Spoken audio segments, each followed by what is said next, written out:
Fala pessoas, beleza? Tudo bem com vocês? Galera, vamos resolver esse exercício 69, que ele fala o seguinte pra gente. Objetos em queda sofrem os efeitos da resistência do ar, a qual exerce uma força que se opõe ao movimento desses objetos, de tal modo que, após um certo tempo, eles passam a se mover com velocidade constante. Aqui a gente tem uma velocidade limite, tá? A gente vai discutir mais pra frente.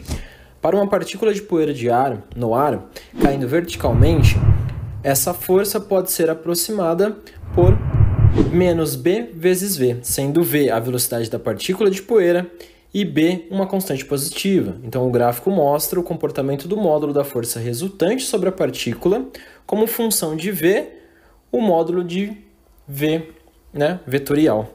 Beleza? Então vamos ver o que a gente vai fazer aqui. Seguinte, galera. Vamos analisar esse nosso grão de poeira. Então, logo no início, né, no instante que ele é solto, ali nesse início você tem que ter uma velocidade igual a zero. Então, nesse início, né, vou chamar aqui de 1, eu tenho meu grão de poeira. E nesse meu grão de poeira eu tenho uma velocidade inicial aqui igual a zero. A única coisa que eu tenho agindo é a força-peso. Tá? A minha força-peso ela está agindo nesse momento. Beleza, o que mais está agindo? Só a força-peso, eu não tenho a força de resistência do ar aqui ainda, tá? Então significa que a minha resultante ela vai ser igual ao peso. Se a minha resultante é igual ao peso, quanto vale o meu peso? Bom, eu preciso olhar para o gráfico. Se eu olhar para o gráfico, eu vou identificar que quando a minha velocidade, aqui nesse eixo, né? Quando a minha velocidade ela for zero, eu tenho uma força resultante de 3 vezes 10 a menos 14 newton. Então, eu vou encaixar aqui essa força. Então, 3 vezes 10 a menos 14 newton. Beleza. Primeira informação, já encontrei. E depois? O que acontece depois? Na segunda situação, nós temos o seguinte. Vou fazer aqui embaixo. Na segunda situação, eu tenho o meu grão de poeira. Esse meu grão de poeira continua tendo a minha força-peso. Continua com a força-peso para baixo, só que agora eu tenho uma nova força. Agora, para cima, eu tenho a força de resistência do ar. Porém, o meu grão de poeira ele continua caindo. Então, significa que a força resultante, neste caso, ela continua sendo para baixo. Bom, aqui cabe a gente equacionar. Então, o que é a força resultante? A força resultante é o que sobra da interação dessas duas forças, da força da resistência do ar e da peso. Então, a minha força resultante ela vai ser igual quem ajuda menos quem atrapalha. Então, eu tenho a peso menos a minha força de resistência do ar. Agora, se eu olhar para o meu gráfico novamente, eu vou identificar o seguinte. O peso, né, eu já sei que nós tiramos daqui de cima. Beleza. E a minha força?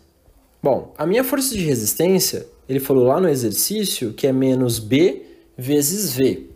Então, significa que quando eu tiver uma força resultante igual a zero, quando eu tiver uma força resultante igual a zero aqui embaixo, significa que eu vou ter uma velocidade de 1 vezes 10 a menos 4 metros por segundo. Beleza, então é isso que eu vou fazer. Então, quando a minha força resultante for igual a zero, né, será igual. Agora, o meu peso é o peso que eu encontrei anteriormente. 3 vezes 10 a menos 14, menos a constante B, que é o que eu quero descobrir, vezes, agora, a minha velocidade. Qual é essa velocidade? Então, a velocidade é uma velocidade de 1 vezes 10 a menos 4, certo? Agora, se eu isolar o B, eu vou encontrar que B vai ser igual a 3 vezes 10 a menos 14, dividido por 1 vezes 10 a menos 4. Quanto vale B, então, neste caso? Então, B vale 3 vezes 10 elevado a menos 10, e a unidade aqui é newton vezes segundos, dividido por metro. Beleza. Esse daqui é a nossa resposta, tá? Daria para resolver de uma outra maneira?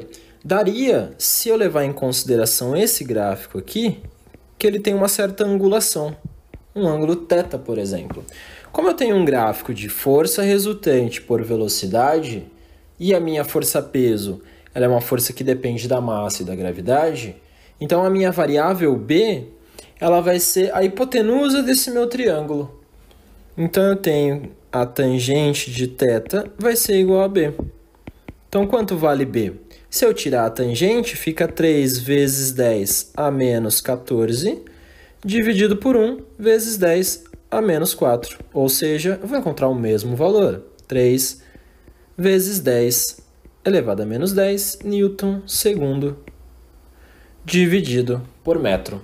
Essa aqui é uma outra solução, né? Se a gente pensar aqui nessas nossas medidas, né? Aqui eu tenho a medida de 1 vezes 10 a menos 4 e aqui 3 vezes 10 a menos 14, que é o tamanho, né, desses meus catetos. Beleza, galera? Então, a nossa resposta aqui é a letra E. Beleza, galera?